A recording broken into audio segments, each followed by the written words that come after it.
would love to control currency and to authenticate transactions and at the same time preserve the anonymity of transactions. Because apparently people buy some stuff online they don't want broadcast what they bought. I don't know why. I can't imagine what that might be. So Jesse Peterson, welcome to the show. How are you? Thank you. I'm doing good. Let me turn on your mic. Say it again. Thank you. I'm doing good. Okay, good to have you. Bitcoin, for someone who's never heard of it, what is it?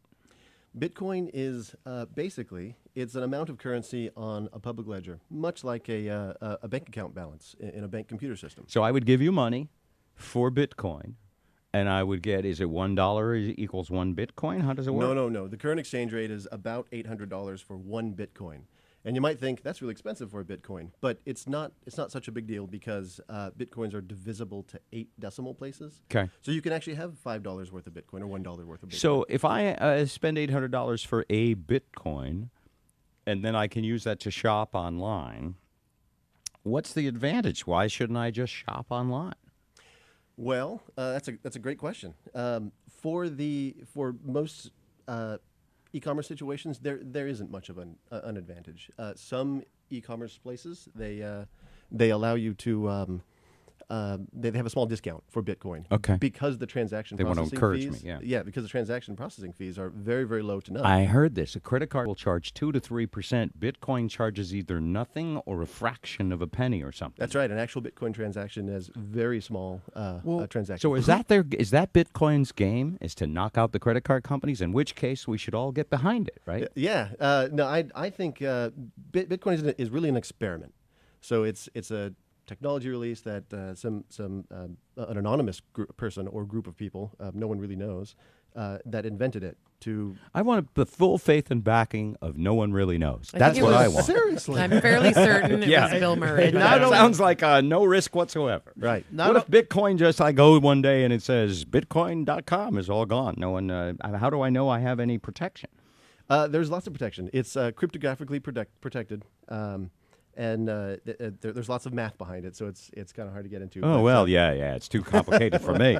But what I It sounds like a timeshare presentation. It's a great deal. Yeah, what I don't understand about Bitcoin is the no one really knows part. I mean, I know how our treasury works. We print money. Now, I know that money We print money with nothing to back it up. It doesn't always have backing. And when we're short, we print more money. That's how our treasury works. But sounds like Bitcoin. Yes. Yeah. But our U.S. dollar is reasonably stable as far as its value to other currencies. It does go up and down A little bit over the course of time, but Bitcoin is volatile, and I mean, Is really it volatile? Is it really volatile?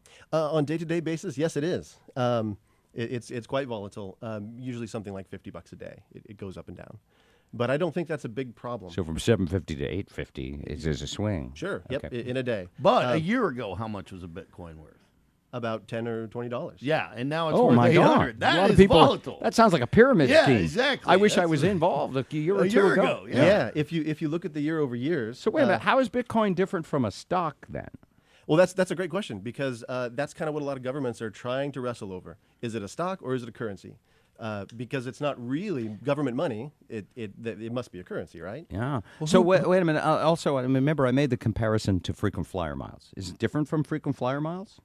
I would say so. Yeah, it's an actual it's a monetary unit that anyone can own and have, and so it's not like a reward. There's type somebody thing. you could call if you had an issue with your frequent flyer miles. There's a customer service number. There's nobody to call about this stuff. There is. No, Nobody. Not that Where I are their know of. headquarters located? Do we know? There is no headquarters. It's distributed by design, so no one controls it. No bank, no government, no anything. Oh, controls that's right. it. That's the beauty and the scary part at the Exactly. same time. But Yeah. nobody backs it. Nobody guarantees it.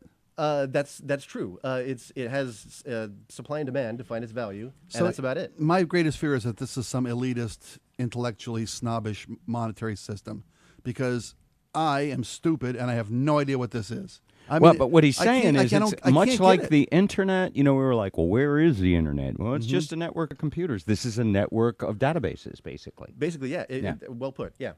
In fact, Good with this kind Oh of my stuff. gosh, He keeps saying, it's You like great understand point, this, Bob. right? You understand this? Oh, I totally do. I cannot grasp this. Well, what I like about it, imagine this. You basically convert. I'm going to go with the frequent flyer points because sort of these people can understand that.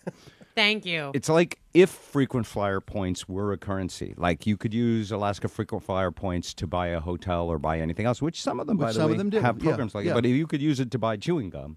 Okay. Basically, it's you have money, and you know how you sometimes can buy frequent flyer points if you Right. don't have enough. Right. So it's currency-like in that regard. Well, doesn't try to be frequent flyer points.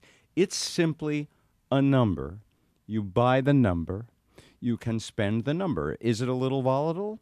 Yeah, but it's distributed out over computers. If you buy 500 Bitcoin, no one's going to take your Bitcoin. No one's going to take one away, and when you do a transaction, there's not going to take a piece. Okay. They're So just going to do the transaction in Bitcoin. He's got all that right, correct? Yeah. Yeah. That's right. And then the Who Bitcoin. do I buy it from? There's three ways to get Bitcoin. One is online from a website. I wouldn't recommend eBay. There's a big one called Coinbase. Okay. Another one is in person from a person who has Bitcoin. You just handed me Bitcoin. I did. I gave you what's called a paper wallet. Okay. And so what a paper wallet is it encodes the address or account number of Bitcoin, and you just put it on that piece of paper. It's actually in that distributed database. Yes.